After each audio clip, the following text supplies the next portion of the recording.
Hi, this is Stephanie Miller from The Stephanie Miller Show. Please enjoy this exclusive clip from my show on Political Voices Network. You know what? I was just saying, I read a Thom Hartmann quote, speaking of other fantastic progressive hosts, that I feel like I'm taking crazy pills. Thank God this is finally a headline, John. As the GOP slams Biden on Israel, no one mentions Trump's dangerous intel leak. As Republicans try to link President Biden's release of $6 billion of frozen Iranian money as part of a prisoner swap to the weekend terrorist attack on Israel, they continue to ignore the documented damage done to that country's security by the de facto leader of their party, Donald Trump. Less than 4 months into his terms, the coup-attempting former president was bragging to Russian Foreign Minister Lavrov and Ambassador Kislyak during their Oval Office visit about the quality of the briefings he was receiving, and as proof, offered details about a secret Israeli intelligence operation into Syria. Israeli intelligence officials were incensed upon learning of the leak because, given Russia's close ties to Iran and Syria,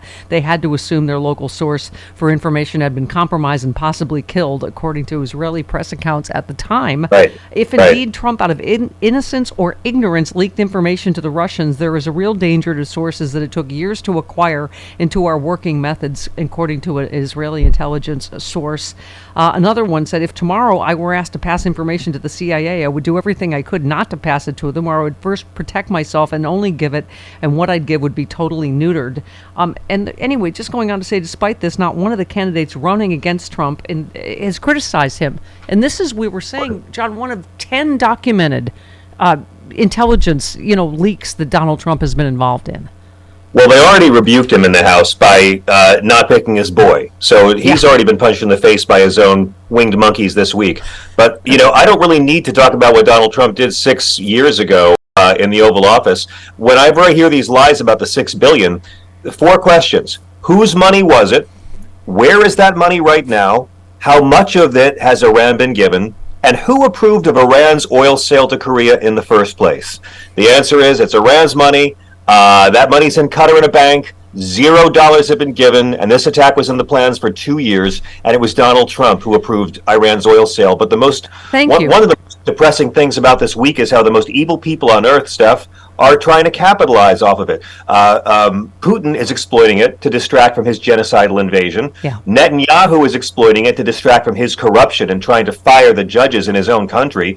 Trump is exploiting it from his 91 criminal charges in 4 jurisdictions, and the Republican Party is exploiting it to try to distract from the fact that they cannot govern. They are incapable of governing. Just watch them. We make a joke, John, out of how is this Biden bad? Any story, and you knew like on cue in 3, 2, 1. And as you just talked about the $6 billion of Iranian money, which is their money, and is, as you say, sitting in a bank in Qatar, not a cent's been spent. You said the Biden administration. This story is saying the Biden administration has defended the release of the money as a way to help get 5 American citizens who had been unjustly detained in Iran back home. Officials point out the money can only be spent for food, medicine, and other humanitarian purposes. John, if he didn't get those Americans out, it does not matter what Joe Biden does, right? The Bill Bergdahl factor. Yeah, they'll hate you when someone's in prison, and then they'll hate you for the reasons you got him out of prison. That's what they do. And it's all a distraction. I'm going to say this every time. If the Republican Party had policies that could make the lives of non-millionaires better, that's all they would be talking about. But they don't, so they can't. So it's going to be 6 more months if the groundhog sees its shadow of Hunter Biden stories and trans children playing sports. I would like to ask the media to stop calling this speaker's election yesterday Jordan versus Scalise. It should be called David Duke without the baggage versus the wrestler molester protector. Thank you. Those are their 2 best ideas. Or maybe Kevin again. It could be Kevin again. Yeah. Hey, you know what? I think it should be George Santos. He's the one who most deserves to be the face of this party. Or Matt Gaetz. He deserves to be the extremely large forehead of this party. But, it's going to be Scalise. So, never forget. He's a white supremacist, called himself David Duke without the baggage, anti-equal pay for women, voted against the Violence Against Women Act. He's anti-anything that could ever help LGBT people. He voted to make it easier for the mentally ill to buy guns. And then he got shot by a mentally ill guy with a gun, and his life was saved by Special Agent Crystal Griner, a black gay woman who's married to a woman. America's already great. You know what? that's what you go to sexyliberal.com for, because you could see that live, or you could get pay-per-view. And we have another surprise we're working on. In addition to Rob Reiner and Ron Perlman and Glenn Kirshner, we are so and there's a lot more curse words in the live version, too. So there's that. Yeah. And you get to see your giant package. John. What? Wow. What now?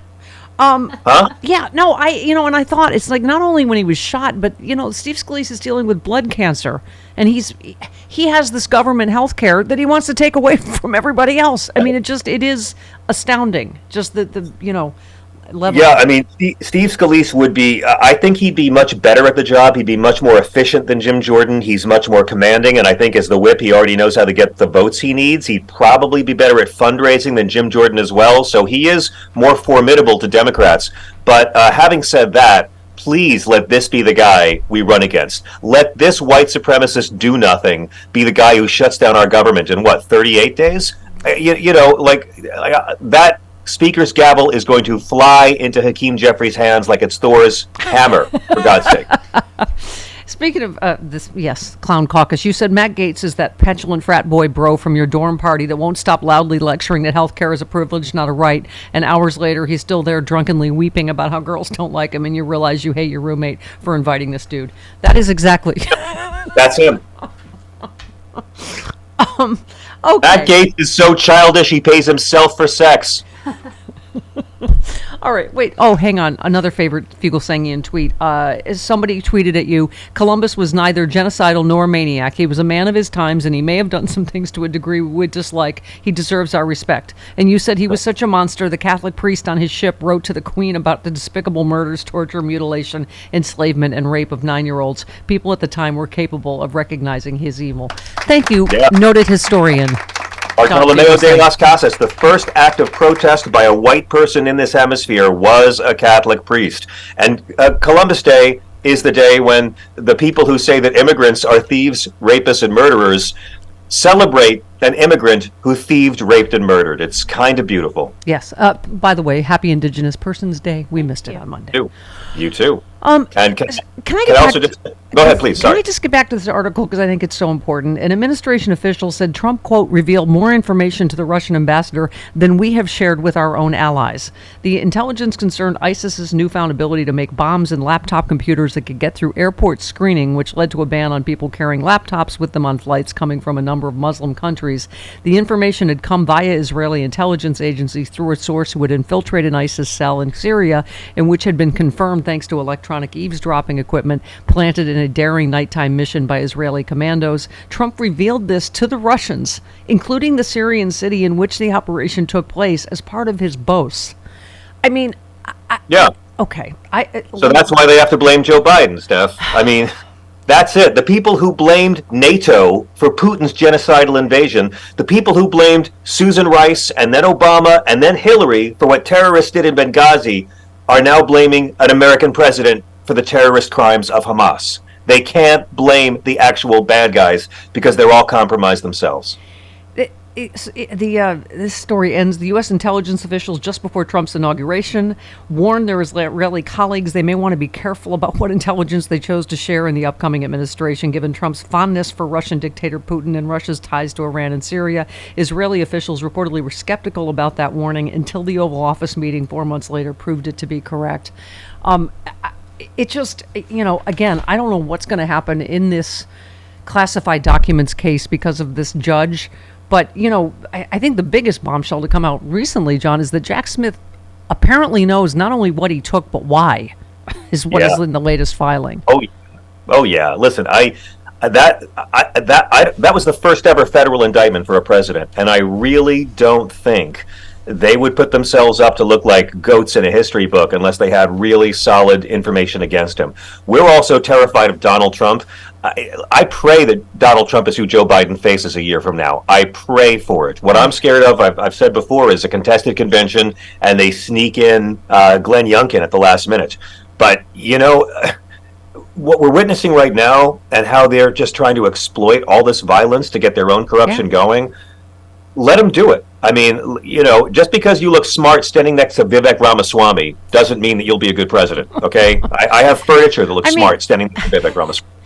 Jody and I were talking off air about stuff that, I don't know if we should talk about it on air, but it's stuff that I think people are saying is, this whole idea that Representative Brendan Boyle told us earlier in the show that it's still a possibility that they could try to make Trump Speaker of the House. He's working on a bill to try to prevent someone from outside the House being able to be Speaker. But that'll happen. But we were just saying, with the violence Trump incites constantly, we can certainly see that crazy MAGA base thinking, he's second in line to the presidency. And I would fear for President Biden and Vice President Harris. And as Jody and I were saying, also not entirely sure I trust the Secret Service. So I just feel like we're at a dangerous, dangerous boiling point right now. No, I think you're right. Donald Trump is so pro-violence. Maybe he really is an actual far-right Christian. I mean, this is the people who claim the loudest to be the most conservative in their religion are always the ones who are fond of having violence, and we're learning that right now. Look at Iran, look at Netanyahu, look at Hamas, look at American evangelicals. Putting extreme religious conservatives in power always leads to the opposite of what their religions teach. And I'm here all week. Oh, well, Christians don't blow up airplanes. Christians don't do terrorism. George W. Bush said that God told him to invade Iraq and slaughter hundreds of thousands. George W. Bush said on the eve of the Iraq invasion, God will not be neutral. Just because our extreme religious conservatives use planes and bombs, it doesn't make it acceptable. Yeah. So this is the kind of brainwashing we do to ourselves. Donald Trump would, of course, embrace any kind of lies, any kind of violence that would help him. The good thing about this is, Steph, he will never try to be Speaker of the House because A, after yesterday, he knows they wouldn't vote for him and he doesn't want to be a loser. And B, Speaker of the House would involve actual work. And he would not like that. By the way, I learned yesterday not to get into Twitter fights because I am no John Fugelsang on Twitter. But, you made such a good point a while back. Because first of all, I was saying no one was speaking out more against the Iraq war than you and I. So it's like to try to. It's such an interesting mix right now. I think you made the point I was talking about. You made is we've always been against illegally invading a country that doesn't attack you, whether it's Ukraine, Iraq, or now what's happening in Israel. There's got to be some sort of moral clarity on all that, doesn't there? Well, our conservatives they've been pretending that they're the anti-war party for the past couple of years. My whole life, Reagan bombed everyone, Bush bombed everyone, John McCain singing Bomb Bomb Iran, the atrocities of George W. Bush, who should spend the rest of his life in The Hague somewhere. Lindsey Graham talking about making Iran a parking lot again, based on, but then Trump comes along in 2016, tells conservatives the same stuff we've been telling them for years, that they were lied to for this Iraq war by Bush. And they believe it when Trump says it. So now they pretend to be the doves, and they're saying, oh, you Democrats are the warmongers supporting Ukraine. You love this war. You love feeding the military-industrial complex. Boy, they learned that word and fungible in the same year, didn't they?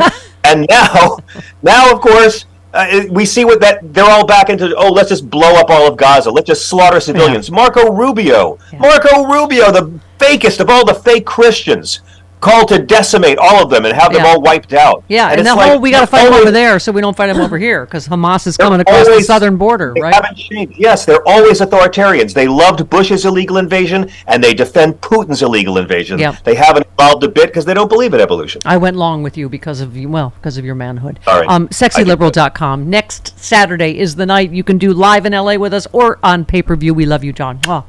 Oh, hi, I'm here with Sexy Liberal John Fugelsang wearing my Los Angeles Sexy Liberal shirt.